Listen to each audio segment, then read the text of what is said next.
मैं आप सबको बताना चाहती हूँ, आप लोगों का निर्णय सही है भाइयों, सही है। ये आपकी बेटी बोल रही है, आपकी बहन बोल रही है, आप लोगों का ये जो निर्णय है हाथी पे बैठना एकदम सही है, क्योंकि आपकी ताकत इन नेताओं को दिखानी होगी और वो ताकत सिर्फ वोट की ताकत है, आपके सम्मान की ताकत है।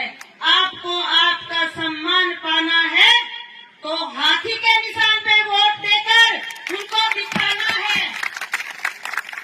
मैं उन दो बड़ी बड़ी पार्टियों को कहना चाहती हूँ, ललकारती हूँ, चुनौती देती हूँ, आइए मेरे पूरी की पूरी टीम, आर्मी टीम है ये मेरे कमांडो से टकराइए, क्योंकि ये मेरे कमांडो हाथी पे बैठे हुए हैं और ये जयपुर विधानसभा जाएंगे। किसी की हिम्मत नहीं है मेरे कमांडो को रोकने की।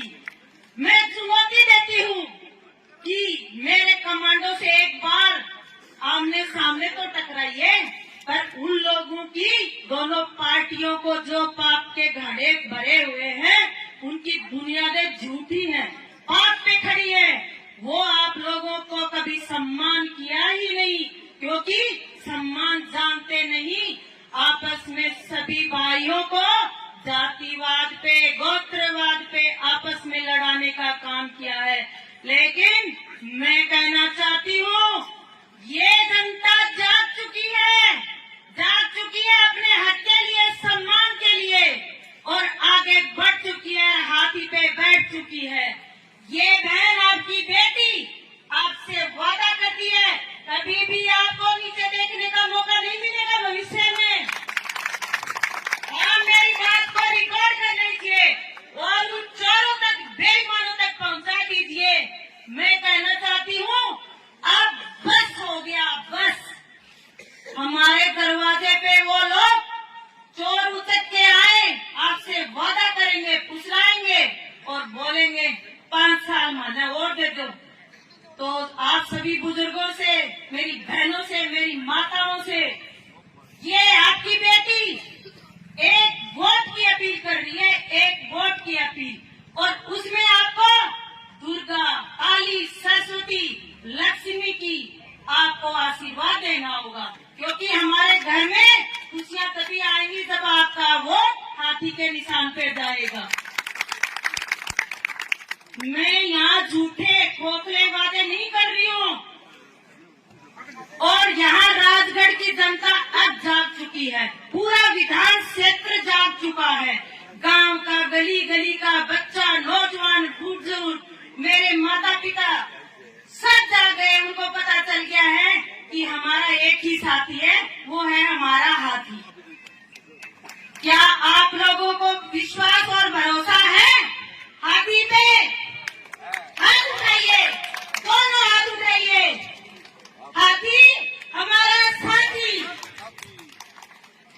मैं आपको उनके काले करतूतों की तो लंबी लिस्ट है, लेकिन मोटी मोटी, छोटी छोटी बातों में बताना चाहूंगी कि जो MP साहब हैं, वो साहब बने हुए हैं, 45 साल तक उनके पापा ने राज किया, 50 साल हो गए। कालरी गांव को देखिए आप जाके, आप सोचिए, मुझे 3 साल हो गए सरपंच बने हुए। आप उन लोगों से पूछ लेना कि आपकी गांव की सरपंच बनी है और मेरे घर से सरपंची लेके गए थे, उनकी औकात नहीं है। 50 साल बाद में उनके घर से मैं लाई हूँ सरपंची, उनके हालत से, और मुझे साथ दिया मेरी गांव की जनता ने। सपना मैं पूरा करने के लिए आई थी, मगर उन लोगों ने मुझे हर एक कदम पे रोका टोका और दीवार खड़ी कर दी।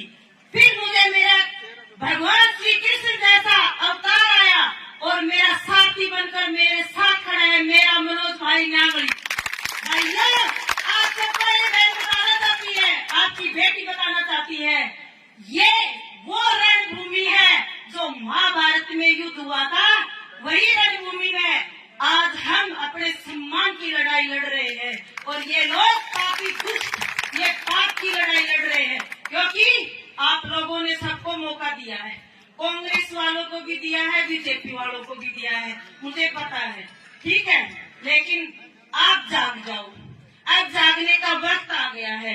इन पापियों के चुपड़े वादे में मत आना, क्योंकि इनका काम है हमारा सम्मान खरीदना।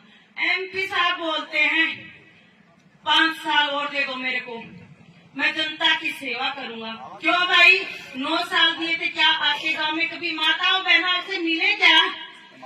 मिले क्या? नहीं मिले ना, भविष्य में कभी नहीं मिलेंगे। अब तो हम मिलने लायक भी नहीं छोड़ेंगे, क्योंकि अब हमारा साथी हमारा मनोज भाई नांगली आ गया है हमारे सुख दुख हमारी खुशियों को बांटने के लिए। अब हम हाथी पे चढ़ चुके हैं और भगवान गणेश के हम सब लोग पुजारी हो चुके हैं, और वो गणेश हमारे घर में सुख समृद्धि आनंद धैर्य सब कुछ देगा। और आप सोचिए, क्या कृष्णा जी ने किसी बच्चे को खिलाड़ी को नौकरी लगाया क्या भाइयों? नहीं लगाया, और ना वो लगा सकती, क्योंकि उतनी उनकी औकात नहीं है। उनकी औकात है अपने घर को भरना, और वो भी आपकी